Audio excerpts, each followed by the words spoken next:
one, but still, we got some great teams left over. And I can't wait to see who's going to be up against SKT. It's going to really be an amazing match. Well, going into match number 2 here, after that reveal, we do have Bbyong versus Kira, as we said before. Here's Bbyong, and you guys know what time it is.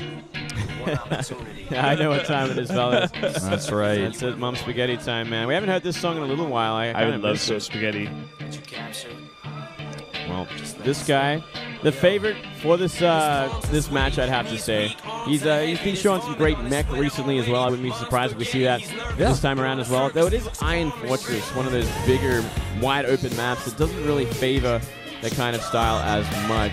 Look at that purple arrow here. That kind of tells the story. If you look at his results all overall this year, he played 17 times, which is a pretty low amount of games to be played for someone like Cure, who, like Valdez was mentioning earlier, played a ton last year. So something is missing. He's a bit off, and he's one of the filling players towards the end of the day. One of the holes they have to fill in their lineup. Bbyong's been seeing a lot more play recently. Look at the results in this matchup as well. Yeah, here right now, 1-5 versus Terran. That's not a great place to be in. You can kind of see the emotions on his face as well, looking a bit nervous coming into this one. He's got the momentum on his side at least, so perhaps, maybe he can carry that going into the second game. Maybe he's got a really specific build plan. On a big map like this, though, you would have to think he's going to plan to play for the late game. Well, guys, the second map is loaded up. It's going to be Iron Fortress here for this TVT. Let's get into it right now between Bbyong and Cure.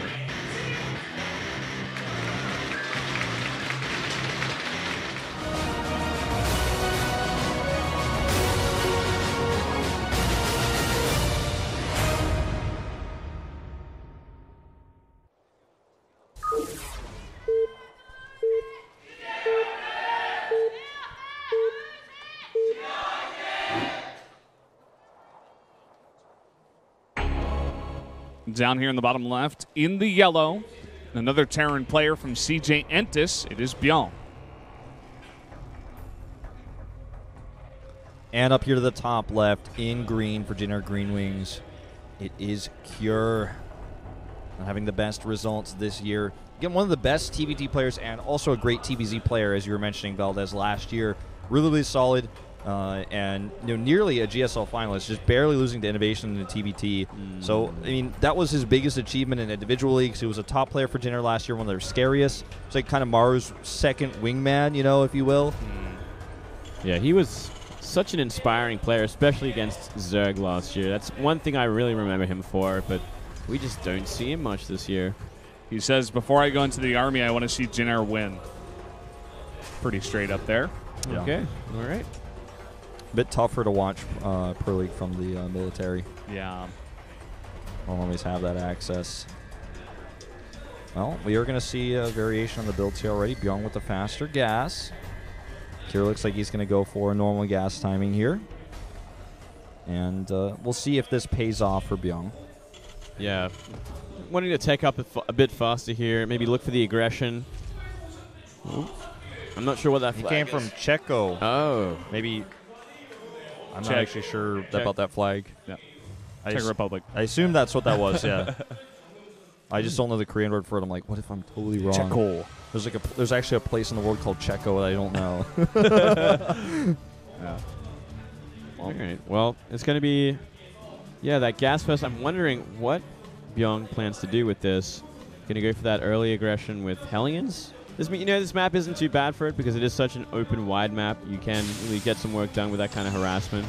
Seen it against every other matchup as well. Terran sometimes inclined to go for Hellion harassment against Protoss on this kind of map. It's good positions for very quick, Banshees. Seeing people from all over the place, man. Grost. Never heard of that place. Might be somewhere. I don't know if that's a place. It's just what it said. Might be some. I mean, it looks like those were some Russian characters, right? So I think so. Somewhere that has that type of character. Anyway, people from all over the world. That's the bottom line. But as I was saying before, the good positions for drops for this early gas opening for Bbyong. Good position for Banshee harass if he wants to commit to that. So this gas first will pay off for him. If there are cross spawns, it would be a little bit tougher to actually make that work. Just simply because it's a lot more distance that needs to be traveled. in order for that kind of early investment to pay off. Ooh, these Marines just barely out of position. This is going to get scouted. Reaper's going to poke his head in here. Going to see the 2 Marines, and I believe the factory. No, just sees the racks. That's about it. It's a big tell that there's no Reaper and there's 2 Marines, but it's not a big enough tell. He doesn't know if there's 2 gases up or anything like that. Yeah. Well, I think at this point he knows it was that gas first based on the Marine count and the delayed barracks and all that. So he doesn't really have to commit too much with that Reaper. You just got to be careful of what follows up here. I think he's just going to go as best as he can Viking into Raven. Let's see if Bbyong, because he's been a bit scouted here, if he's going to go straight Raven as well. We've seen a lot of Terran players really favor this, especially on maps like this that go into the late game most times. This is going to be a big tell here. This is going to be kind of interesting for Bbyong. He really doesn't have that many units out here. Kier's going to have 3 Reapers out by this time. Looks like he will follow that up with Hellions behind this. Wow, this could actually do a lot of damage considering what we see right now from Bbyong. But he needs to group them up and actually go for the harass. Doesn't look like he's doing that just yet. It's a bit peculiar what we are seeing. His starport's a bit late. We are seeing Cloak actually after the Raven, so it's going to be a little bit of a more mid-game timing Banshee coming out here. This Reaper's going to try to find a way in, but so many Marines, and he's already been scouted. Oh, doesn't control them perfectly. Oh, boy. Comes in, sees everything. Even sees the Cloak researching, saw both gases. But does not see the Raven, which is really important. It was just a fake Cloak. It looks like he was hoping it was going to get scouted either by a Scan or a Reaper. You know, there's that Viking from Kier as well, so he's just going to play defensive from here. Both kind of, I guess, indirectly playing defensive based on what they've seen so far. Oh, man. It's okay for a Hellion to get hit, I guess. Rather than like all 3 or both Reapers getting hit, I guess. Still a bit annoying. Slows down this push and stops the finishing blows on those SCVs. Yeah, Reapers now looks like he's going to try to go for a follow-up scout, see the CC timing. And the Marines, once again, out of position. Sees the CC, backs off. Still doesn't know about that Cloak stopping, though. Yeah, he's got a Viking out. He stops there. He does make 3 turrets, so that's a bit of an investment, but not massive. And Bbyong is switching into tank production here, almost as if he wants to be very aggressive off the back of this with Marine Tank Viking. As he gets a 3rd CC up. Certainly getting that impression he wants to go down that mech path. As for Bbyong, as for Kier, we're really still figuring out what he wants to go. He's just got that reactor on his barracks, nothing beyond that though. No upgrades from either side, and I think it just will be that mech versus mech after all. Going to swap it off here, start producing some Vikings. Try to get that air control back in his favor. Reaper actually gets up here once again, somehow. Sees the army again, sees the Raven and the Marines. I have to say, Kier's Reaper control and his timings to go in and scout, he has gotten a few times lucky, but he's so consistent with how much information he's able to gain with this investment in gas. It absolutely becomes worth it. Yeah. If you guys notice, I mean, he had 3 Reapers at one point, and the Marines weren't all together, you know, all 6 of them. So he could have possibly gone there and done some harass, but he really just was going for the consistent scout, as you were saying, Wolf. Just one at a time, trying to find a specific angle that he could come in. Maybe Bbyong wouldn't expect this many Reapers at the same time, so he can kind of get away with that. And it's really paid off for him. He's also controlled a lot of the vision in the middle of the map with the watchtower, with controlling things like this. This time it's going to be a Marine that tries to control it. Looks like he will lose this fight, but the Reaper can come for cleanup. And will definitely deny some vision here. Another Scan going down into the main. And just barely looks like might miss that 3rd CC. I don't believe he saw the 2 armories either, which is like the most important thing. I'm a bit surprised we're not seeing whether he saw that. It looks like they're at the natural, so. Yeah, and looking at their builds and how this whole thing unfolded as well, you can already see a pretty big supply difference for Kier. He just got ahead because he got that earlier command center, and there was just no harassment despite it being a gas first from Bbyong. So it's a bit of an awkward place for him right now. But he is going to be going in the mech, and it's actually going to be Kier that's going to go for that stim. So it's going to be Biotech. I do somewhat worry for Kier because he's going to have to be aggressive with Bio. His barracks are late, and he's invested most of his early resources into a Viking fleet, which isn't going to be very useful at this stage in the game, especially for someone who's kind of scrolling back, getting mech. And this beautiful scan reveals everything, except the Vikings, I suppose. That's a pretty big deal. I mean, he's going to come into this fight. Maybe like he decides not to make as many Vikings after all, like he's stopped right now. Could really come back to bite him. And it's kind of important to stop mech having air control if you can, because they can go for those Hellbat drops on your bio and make things very, very difficult to deal with. I'm just concerned he's not going to be able to stop Bbyong from taking this third CC with all these Vikings. They're not going to be very helpful in this early stage of the game.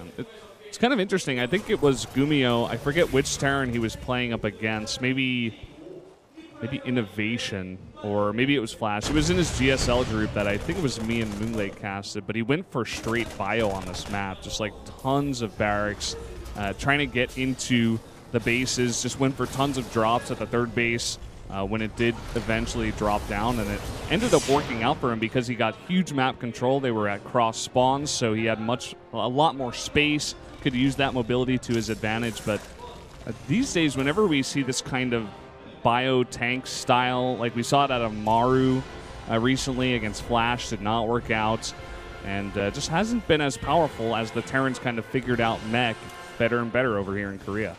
Yeah, it's really going that way.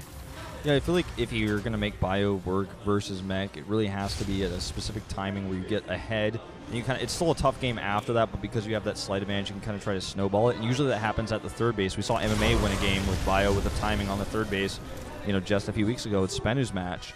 And this is the kind of thing that can work out. But when you stockpile Vikings like this, you're really playing for the late game, but you're also basically going to allow someone like Bbyong to have a third baser free. He's going to go and try to find some Hellion harass here. Not going to be the best angle for him to find it. Let's see if he can do anything. Could be able to do something. This Marine's waiting for him there, which is a good thing, and Tank's not too far away. Cure's vision control, he has had a Marine in every single pathway the entire game. Replaces them when they die. Oh. This is crazy. Doesn't see all of it, though. He's only a small chunk. This is interesting. I'm really looking forward to seeing Cure move out and actually start to use this army. Yeah, he's not going to wait till the late game when the mech Terran maxes out. But, yeah, he's making an interesting composition with this kind of Viking fleet. A lot of bio and tanks on the way. Look at this. 3 armories as well on the way here for Cure and an additional factory. Is this going to be like bio? It's like the Chimera. Mech? It's like the Chimera, like Marine King. I'm going bio, not really. Here's the mech coming later sort of build. He's going to do a Viking attack here. Yeah, he's going to just try to win the air battle. He knows he has an advantage. There's very little anti-air here. There's no Marines or turrets. There's almost none, and he's going to be able to kill a medevac and 2 Vikings, Raven. and he's going to get this Raven. Secret Missile going to come down. He does have the split. There we go. That Very was nice scary. split towards the end. That was very close. Auto turret, like the best anti-air he's got. Oh, that Thor. He can't land these on top of this army, but he's eliminating a lot of the air, which is what he wanted to do. He can just send these home and repair now. But I don't know if this bio is going to find a way in. Ooh, a Widowmine hit here very strong as well. Yeah, is he really going to be able to find an angle after all of that? Especially with Thor's coming out. He's got 2 now to deal with the heavy Viking count of Cure. So many Hellbats on the ground as well. The last thing that Cure wants to do is land these Vikings on top of all this AoE damage. Yeah, it kind of looks like he's just posturing outside. No full commitment just yet. And with these extra factories and those mech upgrades, he could very well just be transitioning at some point. Maybe after a 4th base, maybe after an attack. Yeah, maybe transitioning into even more starport tech with a little bit more, tanks with a transition out of the bio. He's still getting 2-2 though. This is very strange what we're seeing from Cure, to put it lightly. Well, look at this. He's found an opportunity to do some damage to the bio. Not finding too much there and losing a lot of Hellions for it. It looks like he might have wanted to add more expensive units, just kind of trade that out. He's making more Hellbats behind it, though, regardless of what I just said. It's kind of cool that Cure, after that little engagement with his Vikings, he stopped any starport production, hasn't made medevacs, has not made any more Vikings. He's going purely into heavy tanks with bio support, a lot of Marauders. Maybe he's going to try to force out a ton of Hellbats and Thors and then make a huge switch into a very strong ground army while also keeping that air advantage? Maybe. It's such a unique style we're seeing right now. Yeah, actually, I think there's a lot of truth to what Valdez just said. If you actually make this many Vikings and try to control the air with them, it does kind of force a big Thor response. And if you see too big of a commitment to Thors, then suddenly Marauders and tanks are kind of the counter to that sort of army. It's almost like he's trying to play a mind game here, force them into one thing and already have the counter ready. But we've never seen a composition like this work very well. Polt played like this size of Wings of Liberty. He just cut Marines out. He was like pure Marauder tank for a while, but it stopped seeing popularity like back in 2012. It's just not a standard comp. Well, hold that thought. We actually are seeing the big mech move out, and they got a pretty decent composition to deal with everything.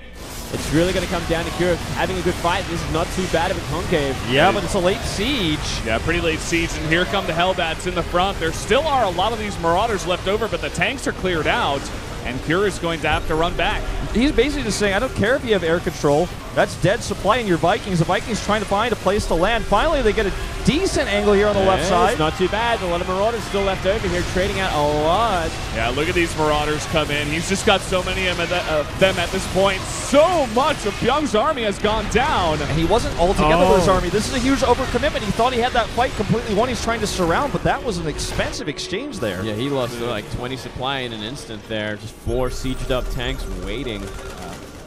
Still finds a good angle to harass this base, though. Meanwhile, the third base down there is just not able to mine. Still got his gases mining there, which I think is the most important part of at least one of these bases. Look at the supply difference now there, and that's the mech Terran miles ahead right now. Up about 20 supply, 30 supply. At the same time, it looks like Kure's going to try to get an angle here on the fourth base as well. Scan going to come down, but here come the Hellbats, and that's some army that you really can't afford to lose right now. Yeah. Just, Hellbats over here clearing up this overall in general. Lose a few Hellbats to kill a few tanks and to regain control of this location. I think a good trade overall, but, let's see what Kure builds. Can you actually check the upgrades for his tanks? Because we made 3 armories, and I don't know if he's even gotten plus or past the +1/1 stage. Yeah, he's 1/1. Yeah, that's what I thought. 1/1 to 2/2 right now. And +3 on the way, but +3 for Bio as well, so he's going to stick with his wonky style. Marauder tank. Marauder tank. It's back. Colt is back. We could see, a big switch into Banshees, for example, from Bbyong if he actually starts to realize that this is purely going to be an army that lacks anti-air. He also lost the majority of his Vikings. He is remaking those now, though, smartly, as his composition just obviously does lack a lot of anti-air, with just a few Marines on the ground, 20 in total.